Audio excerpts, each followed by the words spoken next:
Alors c'est parti, on va faire des boutons dans cette vidéo, c'est très important, c'est vraiment quelque chose, un bout d'UI, donc du user interface, donc d'interface utilisateur, qu'on fait très souvent, d'accord? C'est vraiment le genre de petites choses qu'on fait très souvent. En général, il y a trois grosses fonctions majoritaires à un bouton. Soit ça va être dans un formulaire, donc on va avoir un... Alors hop, vous n'êtes pas obligé de l'écrire, hein, juste hop, un formulaire ici, enfin si vous pouvez faire le test si vous voulez. On va écrire un button ici, valider. Hop, et regardez, si je clique dessus, eh bien, ça s'actualise comme ça. Ça s'actualise parce que ça détecte automatiquement qu'il y a un bouton dans un formulaire et que donc ça va envoyer des données vers notre backend notamment. Alors là, on n'a rien mis du tout, mais ça fait quand même cette action par défaut. Action par défaut qu'on peut enlever en JavaScript notamment. Mais voilà, c'est vraiment pour vous dire, c'est une des choses que fait un bouton, c'est envoyer les données d'un formulaire. Notamment quand on a un bouton avec ici la balise HTML button dans un formulaire. Mais on n'a pas tout le temps envie d'avoir un bouton dans un formulaire ici. Tac, on peut avoir un bouton ici par exemple.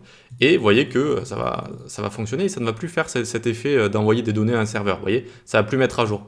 D'accord? Donc ça fonctionne ici également. Un bouton, ça peut servir à interagir tout simplement avec l'utilisateur. Si vous avez un compteur par exemple, vous avez envie de, je sais pas, définir une date de votre réveil pour un réveil, eh bien vous allez proposer un bouton, plus 1 par exemple ici, on va pouvoir cliquer dessus pour faire plus 1 à chaque fois. Voilà.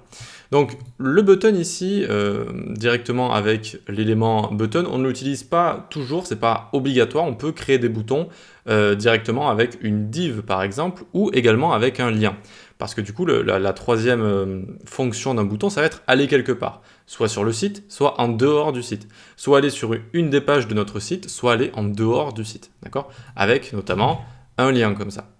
Donc, on peut transformer des liens en boutons, oui, en les stylisant, et on peut également transformer des divs en boutons. Voilà. Donc, ce qu'on va faire ici, eh bien, on va, pour commencer, vous voyez, vu qu'ici, ça stylise déjà, en fait, ça stylise déjà le bouton avec le CSS de base et avec l'HTML, eh bien, ce qu'on va faire, on va créer un bouton avec une div. Et puis on va lui donner la classe btn comme button ici. Et puis on reviendra un petit peu plus tard sur les buttons et les liens juste ici. Donc vous allez voir que, mine de rien, alors notre bouton à l'intérieur, on va écrire valider par exemple, ou voilà, on imagine ça valide quelque chose. Et vous allez voir que ça prend pas mal de propriétés. Donc ici par exemple, notre bouton, on va le faire en display inline block, parce qu'on imagine qu'on en veut plusieurs les uns à la suite des autres. Par exemple 3. On fait maj alt flèche du bas, tac tac, hop, ça en fait 3 comme ça.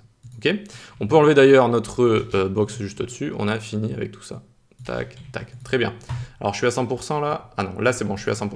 Ok, donc display inline block, ils se mettent les uns à la suite des autres, car inline, et block, ils vont recevoir notamment, on peut leur mettre width et 8.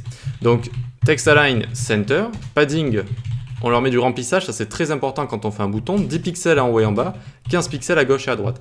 Ça va vraiment leur donner du corps si vous voulez, ça va leur donner du contenu ici. Alors pour l'instant il n'y a pas encore de couleur, c'est pour ça qu'on ne se repère pas trop.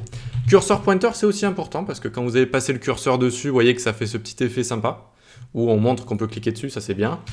Font size, on va l'augmenter, on va mettre 22 pixels. De base, le font size de base est de 16 pixels, là on le met à 22. Border radius, ah celle-là vous la connaissez pas je pense, c'est pour arrondir les angles. Alors je vais mettre 5 pixels mais là pour l'instant les angles on les voit pas parce qu'encore une fois on n'a pas de couleur. Et bien la couleur on va la rajouter tout de suite. On va mettre un background color et on va mettre un hashtag 007BFF. Ça va mettre un bleu comme ça, ok? La couleur est là, c'est bien, mais on a le texte qui est noir, ça le fait pas trop avec le bleu, et bien on va lui mettre du blanc, et notamment F1, F1, F1. Et voilà, on a fait nos boutons, directement. On peut leur mettre un peu de marge, histoire de les décoller un petit peu plus. De base, ils sont un petit peu décollés car inline, ils se mettent les uns à la suite des autres. Mais là, vous voyez, on les a décollés du top et de la gauche ici. C'est très bien comme ça, ok? Et voilà donc des boutons sur lesquels on peut cliquer directement. C'est vraiment des boutons de base. Une fois qu'on aura vu les pseudo-classes et les animations, je vous montrerai comment créer un petit peu une sorte de... Comme on a finalement avec ça, regardez. Les boutons de base. Alors... Ah, j'ai juste voulu enlever les commentaires, voilà. Cet effet où vous voyez on clique dessus, ça va changer un petit peu la couleur, donc ça on le verra un tout petit peu plus tard dans la formation. Pour l'instant on a fait des boutons de base, ils fonctionnent, ils sont très bien comme ça. Et donc border radius ici, regardez si je le mets à 0, bon vous allez peut-être pas trop voir de différence, mais hop, les bouts en fait, les côtés pardon, ici les coins, c'est mieux, comme les coins d'une table si vous voulez, ben là ils sont sharp, ils sont pointus. Et regardez, si on met 5 pixels, ça va de suite être plus plus engageant, d'accord? Plus on a envie de cliquer dessus, on a plus envie de cliquer dessus.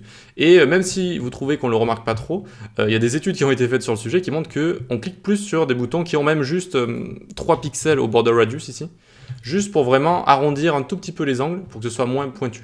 Voilà, donc très intéressant ça. Ensuite, le padding, je vous avais dit que c'était intéressant, regardez pourquoi. Si je l'enlève, de suite, voilà, c'est pas très joli. Alors que là, tac, on rajoute 10 pixels en haut et en bas, 15 pixels sur les côtés, et voilà, ça fait, il respire un petit peu plus le contenu à l'intérieur des boutons. Donc voilà comment on stylise un bouton, et en fait, ce bouton, eh bien, on aurait pu le faire directement sur les autres, regardez. Hop, hop. Ici, on va leur donner la classe BTN, et hop, ça devient exactement le même, pas tout à fait. Il va avoir des propriétés supplémentaires, notamment ici, regardez, il va avoir outline, donc ce qu'on va faire. Donc ici, on va venir cibler directement l'élément HTML, et en fait, c'est les bordures qu'on est en train de voir ici. Il a des petites bordures noires, hop là, vous voyez, on l'enlève, et du coup, c'est exactement comme les autres. Pas tout à fait, quand on clique dessus, il y a une autre propriété qui rentre en jeu, c'est outline. En fait, quand on clique, ça rajoute un contour, et on peut lui mettre none non plus, comme ça, tac. Et maintenant, on a exactement les mêmes boutons, vous voyez? Sauf que ici, on a un button qui a finalement cette sémantique, c'est le mot que je cherchais, cette sémantique du bouton où il y a écrit button dessus. Donc, potentiellement, c'est vrai que c'est mieux pour l'accessibilité. Encore une fois, les liseuses d'écran, etc. vont plus comprendre que c'est un bouton ici, d'accord? Même si c'est pas non plus, comment dire, c'est pas la chose qui va complètement changer votre accessibilité. C'est bien si vous le rajoutez, mais utiliser des divs comme ça, par exemple, avec des boutons, ça fonctionne très bien également. C'est ce que fait énormément de sites, par exemple. Ok? Donc, très bien, on a tout ça. Et maintenant, eh bien, on va faire pointer ça vers rien du tout. Et puis, on va lui mettre la classe BTN également. On peut ici faire valider, tac. Et on va avoir également notre lien ici, notre lien qui est devenu un bouton. Et je vous rappelle que les liens de base, ils ont cette text decoration ici, d'accord, text decoration. Donc, eh bien, on peut également lui enlever ici avec text decoration none. Hop. Alors, on peut le laisser ici, hein, parce que le trait, ça montrait un petit peu que c'était un bouton assez spécial. Mais voilà, comme ça, vous voyez, ça nous fait un lien également. Alors, on aurait pu mettre un lien vers Google, par exemple. Tac. Et ça aurait très bien fonctionné. Hop, on le prend ici, on le met là, tout simplement. Et on va mettre l'attribut target blank, tac, pour l'ouvrir dans une page à côté. Et donc on vient ici, je clique sur le deuxième bouton, tac, ça va m'ouvrir Google à côté. Hop, tac, ça m'ouvre Google à côté. Ok, donc voilà comment on stylise un bouton. Alors après, vraiment, je vous dis, les développeurs front-end, ils se sont amusés. C'est vrai que les boutons, c'est quelque chose qu'on fait beaucoup. Et vous allez en voir de toutes les couleurs, de toutes les formes, de toutes les animations possibles. Mais voilà, ça peut être vraiment une des façons de faire de base, notamment ce qu'il faut retenir, c'est le padding ici, border radius, et mettre des couleurs avec le texte qui va contraster avec le fond, évidemment, pour qu'on voit bien ce qu'il y a écrit dessus. Et plus tard, je vous montrerai comment faire des petites animations au clic également. Il faut retenir donc qu'un bouton, ça peut servir à 3 choses. Envoyer un formulaire quand c'est dans un formulaire, hein, tout simplement. Aller quelque part, sur son site ou ailleurs. Et ça peut également être une interaction avec l'utilisateur, pour lui faire des choses sur votre site, d'accord, lui faire enregistrer un compte, lui faire se connecter, lui faire des animations, etc., etc. Allez, on passe à la suite.